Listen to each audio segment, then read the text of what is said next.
If you were to die for 6 minutes, what do you think would be the last thing you'd see? I thought I knew. My name is Emily Reed. I'm a PhD in quantum physics, a former collaborator with NASA and MIT.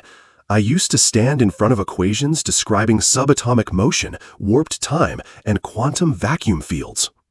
I used to believe the universe was a perfectly logical machine. Death, just the end of energy in motion. Consciousness, a mere illusion created by the brain. But I died, truly, for 6 full minutes. And what I saw wasn't in any textbook I ever taught. I was the kind of woman ruled by reason, so much so that there was no room for emotion. They called me the ice brain. I laughed. They didn't know. That's exactly how I liked it. Emotions were faulty variables. Love, just noise in the system. I chose safety. I chose control. I believed that if I could measure everything, I'd never have to feel pain again. I thought I understood the world, but I didn't understand myself. I lived in loneliness and called it freedom. I mistook emotional numbness for peace. I thought I was moving forward, when in truth, I was just running away.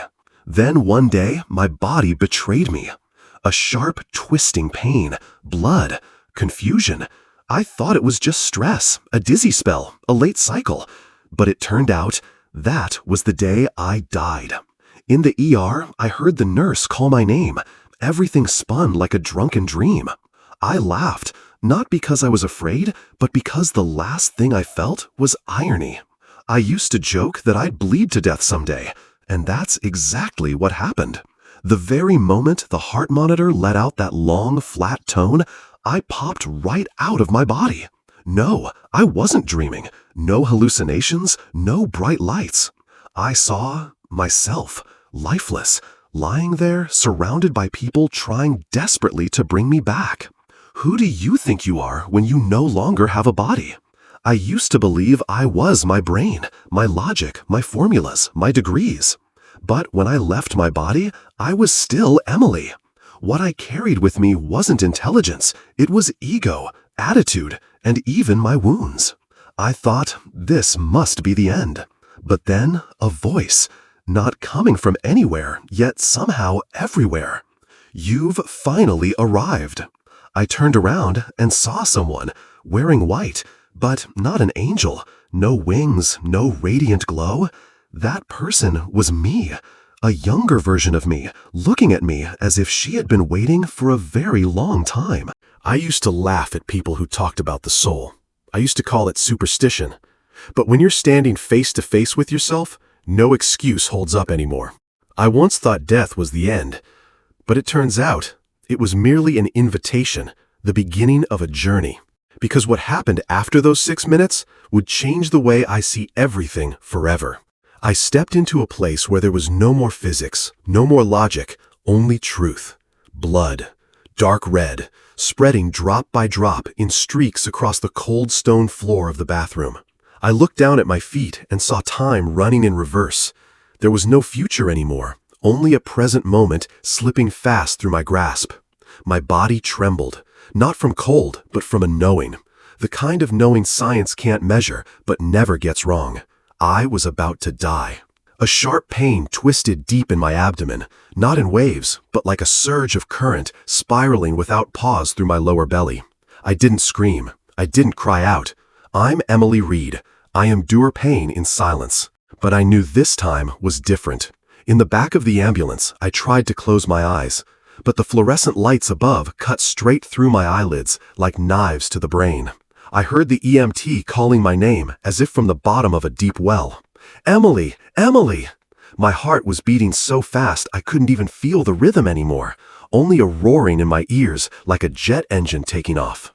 My vision blurred. 1 streak of light, then 2, then 3. It felt like I was lifting off, but my body never left the bed. My limbs went numb.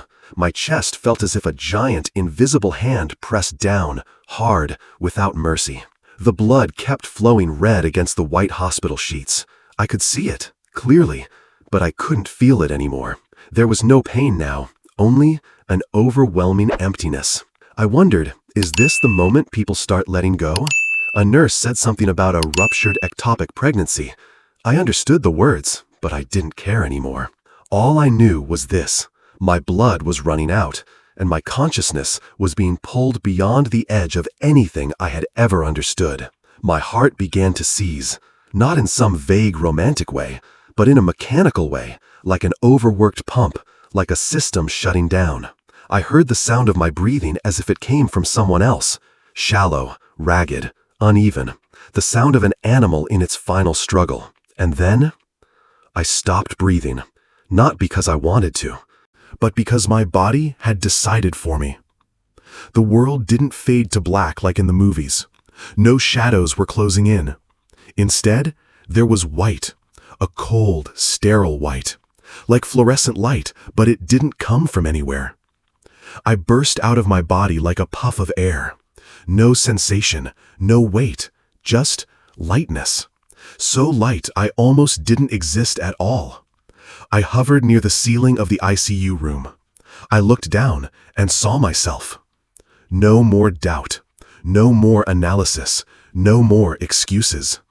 I saw myself lying still. And for the first time in my life, I didn't see a scientist. I saw a woman utterly exhausted, a child who had grown old without ever being held. I tried to speak, but I had no mouth. I tried to touch the nurse who was crying, but I had no hands. I wanted to scream, but all I had was thought. There was a moment. I saw them use the defibrillator, saw my body jolt, heard the doctor shout again, saw my husband standing outside, face pale, hands gripping the railing, saw his tears. And I thought, so, he does still love me. A realization that came too late, like so many things in my life. Then, silence. Everything went dark. No sound, no light. I fell into a blackness beyond black. No bottom, no surface. I couldn't tell if I was floating, standing, or dissolving. No time, no direction. Only me and one question. Had I ever truly lived? I started to feel afraid, not of dying, but not being remembered. Afraid that I had walked through this life without ever leaving anything that truly mattered. I used to think, when I die, there will be an article, a scientific paper, a funeral attended by important people. But in this moment, where no one could hear me, all I wanted, it was a touch, an apology, a chance to be forgiven. I thought I had reached the edge of the unknown, but in truth, that was only the door. Behind that door, I would meet someone I had forgotten for far too long. That someone? It was me, back when I still knew how to dream. I don't know how long I was in the dark. A second? A lifetime? Because here, there was no time, no light, no sound. Only a bone-chilling kind of existence, utterly alone. There was no way to define that state through science, no brainwaves, no neural activity, and yet I was still me. I had thoughts, I had memories, and I encountered something even more terrifying than death, consciousness without the ability to act. I began to wonder, had I ever truly lived? Not a philosophical question, but a core unraveling, as if everything I had ever believed was dissolving from within. If I had lived, then why did it feel like no one ever truly saw me? And just then, a faint light appeared far away, like the soft glow of a candle in a primordial darkness. It wasn't dazzling, not the blinding light you see in movies about heaven. It was warm, in a deeply human way, like a childhood bedside lamp. I was drawn to it, not by walking, not by moving, but by a yearning so deep to reconnect with something I had once been and lost. The scene slowly came into focus. A room, small, simple, soft light, the scent of old wood. I recognized this place. the attic in my grandmother's house, the place I used to run to whenever my parents fought downstairs. And there, on a rocking chair with a broken armrest, sat a little girl, about 8 years old, lightly curled hair, wearing a faded blue t-shirt. She looked up and looked at me. No need to ask. I knew. She was me. But not the me I remembered. She was the me I had forgotten. That clear-eyed stare, stubborn, innocent, unguarded, uncontrolled, unarmored. The little girl looked at me and asked, "Who are you?" I choked. I couldn't answer. Because after all these years, I had lived without knowing who I was, without the nameplate, the degrees, the titles. I knelt, looked into her eyes. "Are you afraid of dying?" I asked. She shook her head. "No, I'm just afraid that no one will ever truly listen to me." Her answer hit me like a slap across the face, harder than any criticism I had ever received. I, Emily Reed, a woman who had spent her life chasing truth, had silenced the child within me just to be accepted by people who never truly loved me. I stayed quiet when I needed to cry. I smirked when what I needed was a hug. I lectured when I should have done was listen. The room began to fade. The little girl disappeared, and I felt myself drifting once again.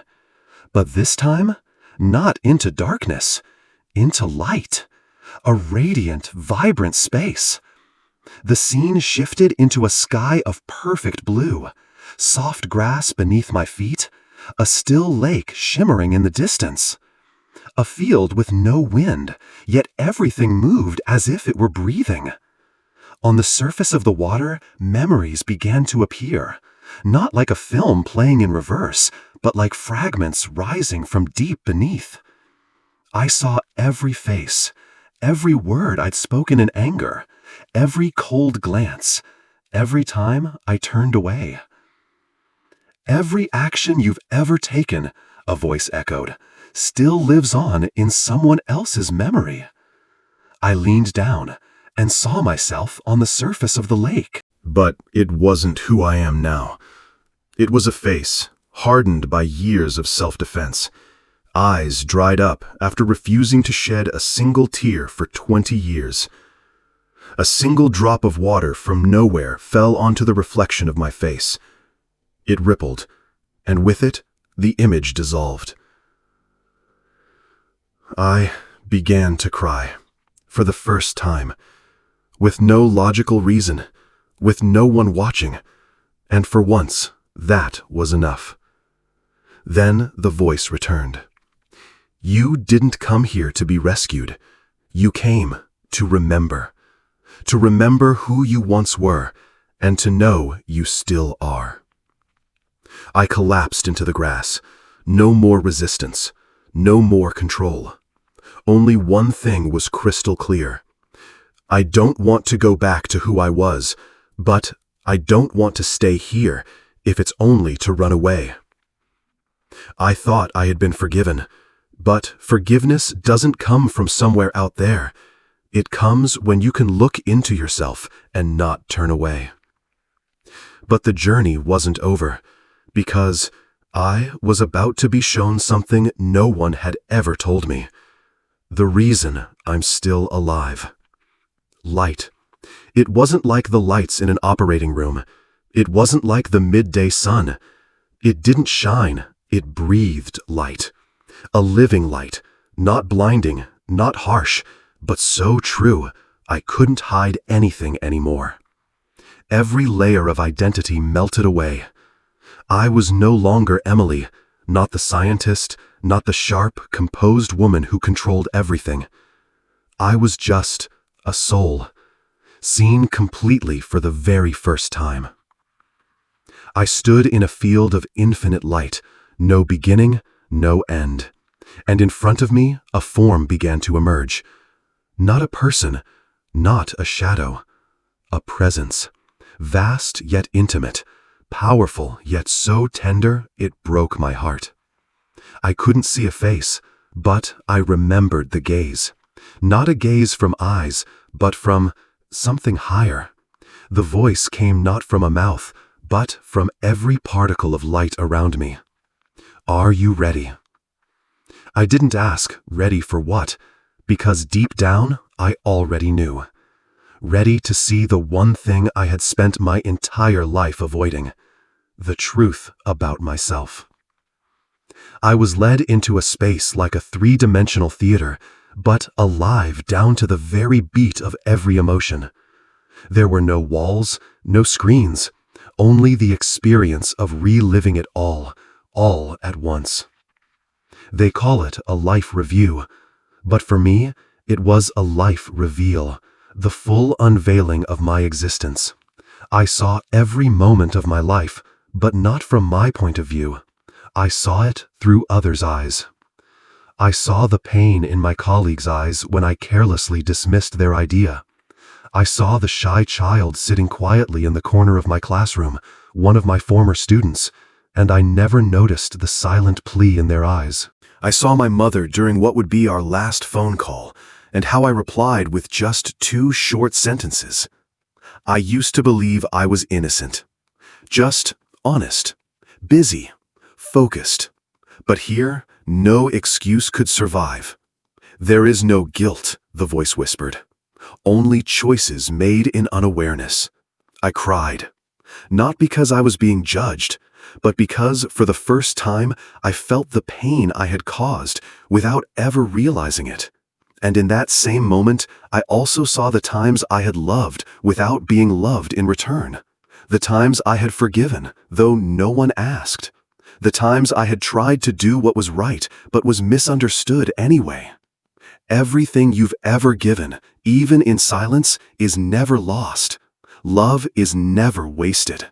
I collapsed, stripped bare, completely open, nothing left to defend, nothing left to hold on to. And I asked, then who am I? If I am not my achievements, not my failures, not all the expectations placed on me? And in that moment, the light around me began to change. From white to a warm golden hue, like sunlight slipping through morning curtains, like the soft glow of a childhood reading lamp. I saw a child running freely under the sun, carrying no fear, not trying to be enough, just simply being and living. You are who you were before the world told you who you had to be. I choked up. I didn't want to leave this place, because this was the only place I had never truly seen myself and not felt like I was wrong. But then I heard a voice calling. At first it was faint, like an echo from beyond the field. Then it grew louder, urgent, broken, full of tears. Emily, please, don't go. It was my husband. His voice was uneven, rough, and weaker than I'd ever heard it. I turned back and saw him, holding the hand of my body outside the ICU room. He wasn't sobbing out loud. He just gripped my hand as if letting go would mean losing me forever. I turned to look back at the light. No one was forcing me to leave. No one was begging me to stay. There was only complete freedom. For the first time in my life, I understood. Life isn't an obligation. It's a promise. You may choose to stay, the gentle voice whispered. But if you return, don't live the same way again. I took a breath. There was no oxygen here, but there was meaning. I wasn't afraid to go back anymore, because I knew I would carry this light with me and offer it to those still lost in the dark. I wasn't given all the answers. I was given a chance to ask everything again, with a new heart. I came back, carrying something no one had ever told me before. Coming back to life isn't a miracle. Living, it's truly living, that's the miracle. Opening your eyes doesn't always mean you've awakened, but this time, it did. I opened my eyes, saw the ceiling light, white, still cold, but no longer lifeless. I saw the man I once thought had abandoned me asleep beside me, still holding my hand, like letting go would mean losing me again. And I realized I had come back. But I didn't cry. I didn't sit up gasping like in the movies. I simply closed my eyes again and smiled. Not out of joy, but from the quiet knowing. I've been given a second chance. Not to continue, but to truly begin. A few days later, I left the ICU. The doctors looked at me as if I were a medical miracle. "We didn't think you'd make it," they said. I didn't respond. I just looked at them and thought quietly to myself, neither did I. But the hardest part wasn't coming back. It was choosing how I would live now. I came home. Everything was the same. The cold, white walls, the perfectly aligned bookshelf, the dustless desk. The old world was waiting for me to return. But I no longer fit in it. I stepped into my office, the room I once called the kingdom of intellect. But today, it felt more like a prison for emotion. On the desk sat a $4 million project I'd been working on with the NASA team. The presentation, the data, the certificates, all still there, waiting for me to come back, waiting for me to be the old Emily Reed again. I looked at those papers like looking at a corpse. I used to think, this is my legacy. Now I understand. True legacy doesn't live in libraries. It lives in the hearts of those who were changed by meeting you. I pulled out a blank sheet of paper and wrote exactly 8 words. I'm grateful, but I choose to stop. I left it on the desk and walked away without looking back.